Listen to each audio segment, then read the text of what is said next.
Good morning everyone. Myself Dr. Geeta Gupta, Professor Microbiology. Today I will discuss about the competency Microbiology 3.1 that include the microbial agent responsible for diarrhea and dysentery. It includes today we will discuss about the Entamoeba histolytica and Giardia lamblia pathogens and today's topic what you will learn after completion of this lecture. You will came to know about the definition of diarrhea and dysentery along with the etiology. This will cover the epidemiology, morphology, pathogenesis, clinical feature and diagnostic method of the Entamoeba histolytica and also include the epidemiology, morphology, pathogenesis, clinical feature and diagnostic method of Giardia lamblia infection. So first of all, the definition of diarrhea. Diarrhea is defined as a passage of 3 or more loose or watery stools per day according to the WHO definition and access the usual habit for that person. That is important. And whenever the number of passage of stool increase more than 3 and that form could be the stool not to be form or is the liquid watery stool, then this can be known as the diarrhea. And the cause could be the microbial infection or as a result of the inflammatory bowel disease or as also due to the celiac disease. And acute diarrhea, whenever we speak about the acute and chronic diarrhea term we are using, acute diarrhea usually lasts for less than 14 days. Cause could be the it could be the viral agent. And similarly there is a term dysentery. Dysentery is characterized as diarrhea with increased blood and mucus often associated with fever, abdominal pain and tenesmus. Tenesmus is the feeling of constant need to pass the stool despite an empty colon. It means here the patient feels he has to ask to pass the stool, but whenever he went for the passing the stool, then there is colon is empty and he is not able to pass the stool also. That is termed as the dysentery. Now what are the agent or etiology behind the diarrhea? The first of all, the bacterial causes include the viruses. Bacteria includes the Vibrio, that is the Vibrio species. E. coli, it includes the ETEC, EPEC, EAEC. These are the different type of E. coli. Actually we are having the 6 diarrhegenic E. coli, ETEC, EPEC and EAEC. These are the commonest one which can cause the diarrhea. Another bacteria which can cause the diarrhea is the Clostridium perfringens and Bacillus cereus, Staphylococcus aureus, Aeromonas hydrophilia, Plesiomonas, one the bacteria which can cause the diarrhea. And beside this is the most commonest cause is the virus which can cause the diarrhea. It includes the rotavirus, norovirus, enteric adenovirus, calicivirus and astrovirus. And out of these the 5 virus, the rotavirus is the one which is having the most common cause of the diarrhea in case of the children, where is the age of group of the 1 to 5 year. Beside this is the another organism which can cause the diarrhea is fungus. Fungus include the Microsporidia. And beside this the parasite which can cause the diarrhea include the protozoan and also it includes the helminths. Protozoan include the Giardia, Cryptosporidium, Cystoisospora, Cyclospora and Blastocystis. And in the helminths, the most commonest cause of the diarrhea or diarrhea-like symptom is the Ascaris lumbricoides, hookworm, Strongyloides and Antrobius vermicularis, Trichinella spiralis, Tinea, Hymenelepsis nana and D. latum and Diplydium caninum. These are the parasites which can cause the diarrhea.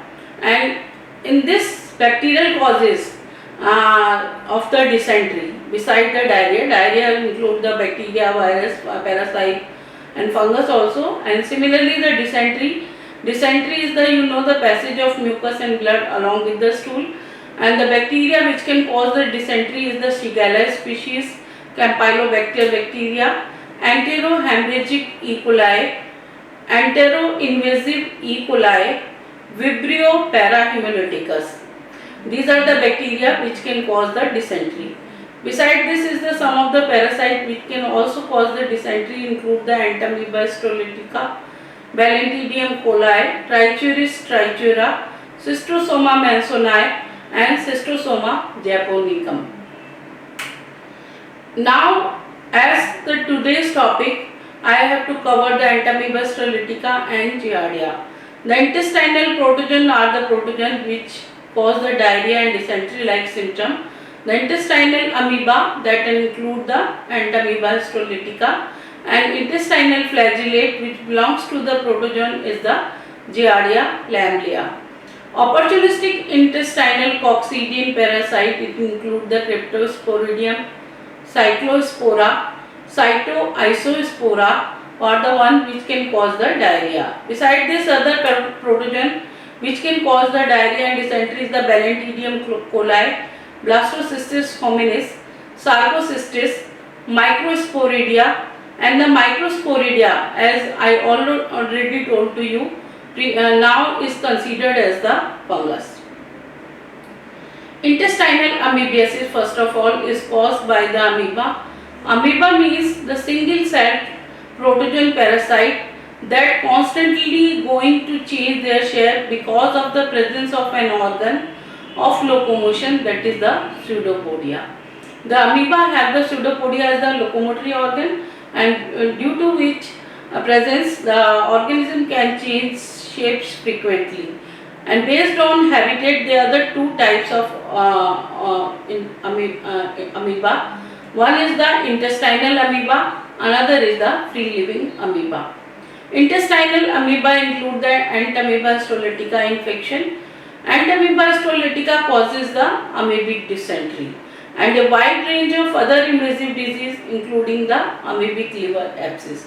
So, the Entamoeba histolytica is the one organism which can cause the amoebic dysentery as the intestinal presentation, and the presentation could be the extraintestinal also, that could be in presence of the liver abscess due to the amoeba, or the abscess can also form at the other side of the body.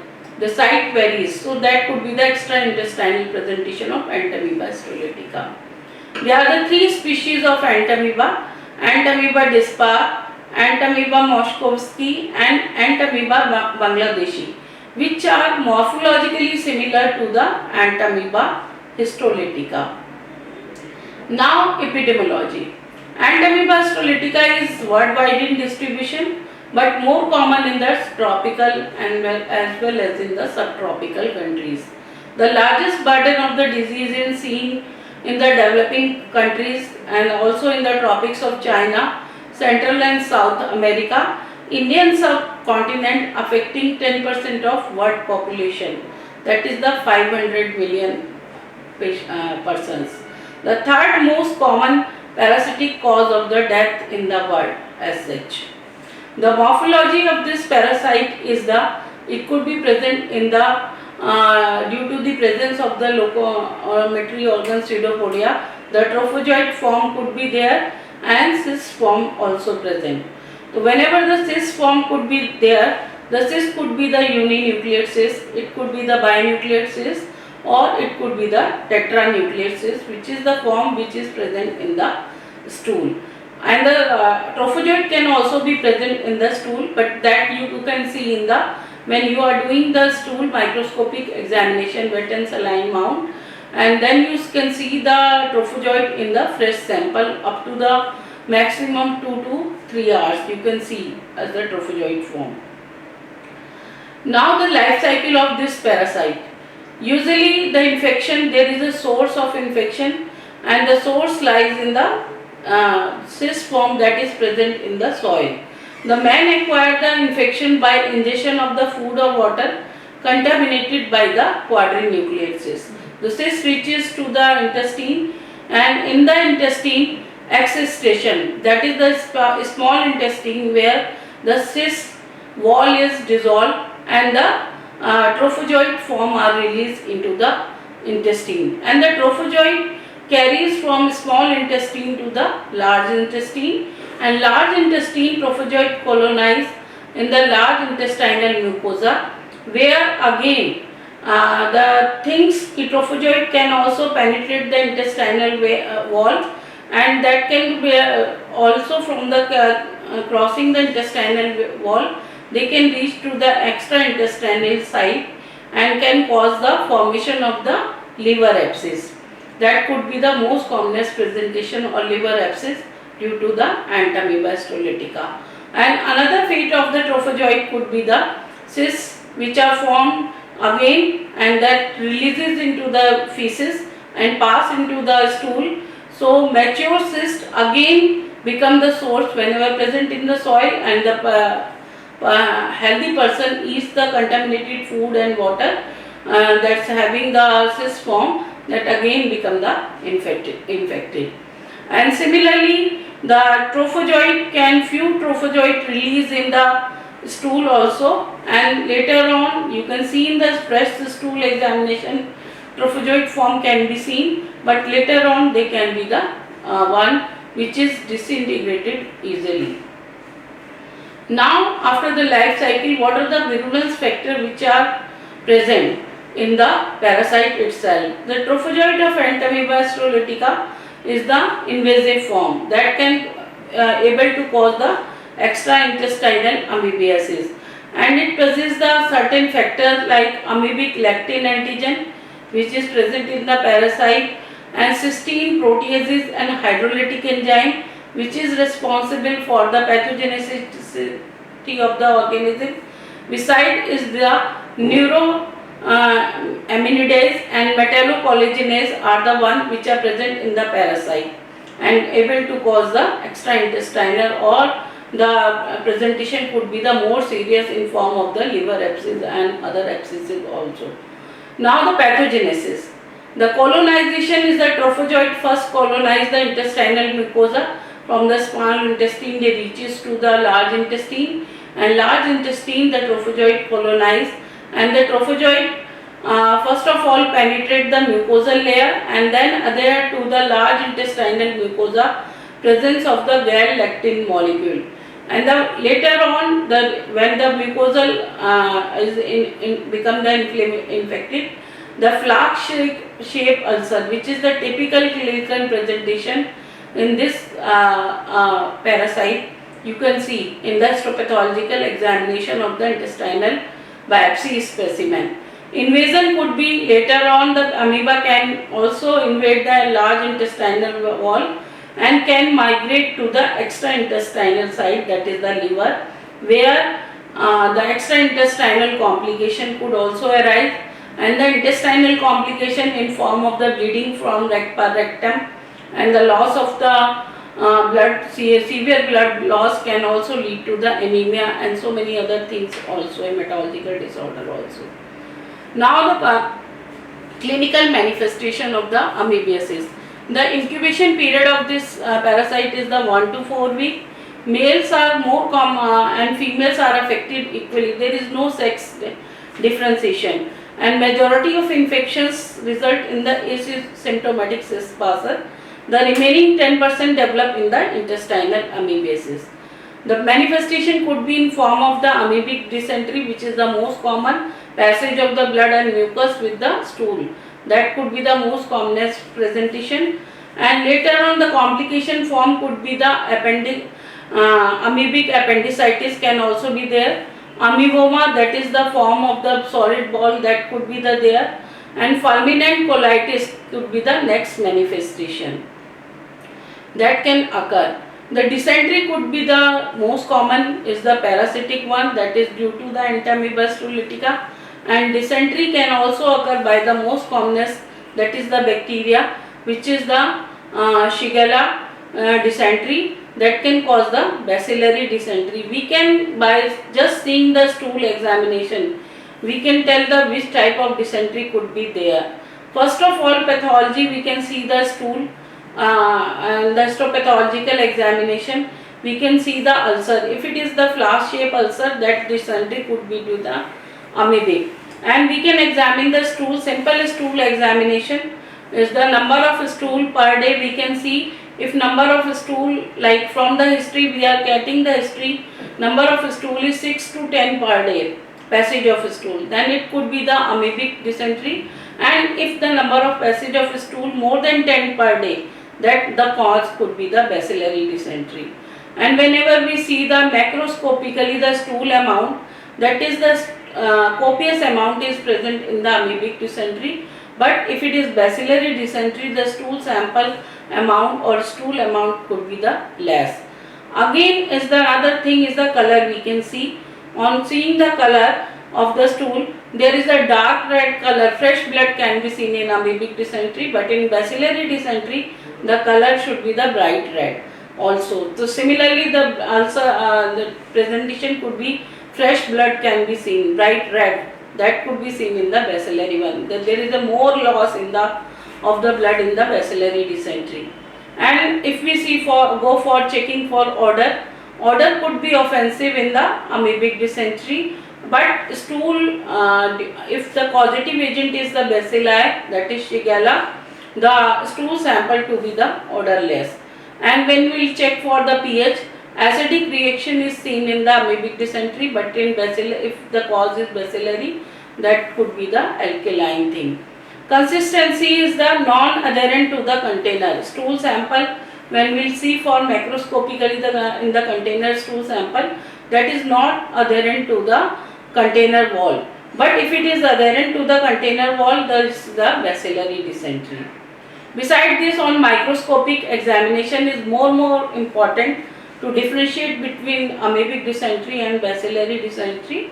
And the red blood cell in clumps form, that is seen in the amoebic dysentery, and discrete RBCs are seen in the field in case of the bacillary dysentery. That is if the RBCs are scattered in the stool sample microscopic examination, that presentation could be the Rolex formation that is seen in the bacillary dysentery. And the most by seeing the stool sample microscopically and seeing the RBC, we can also say is the amoebic one or is the bacillary dysentery one.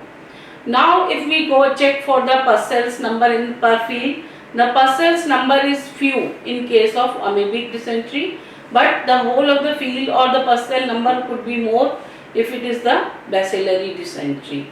And beside this, another is the organism.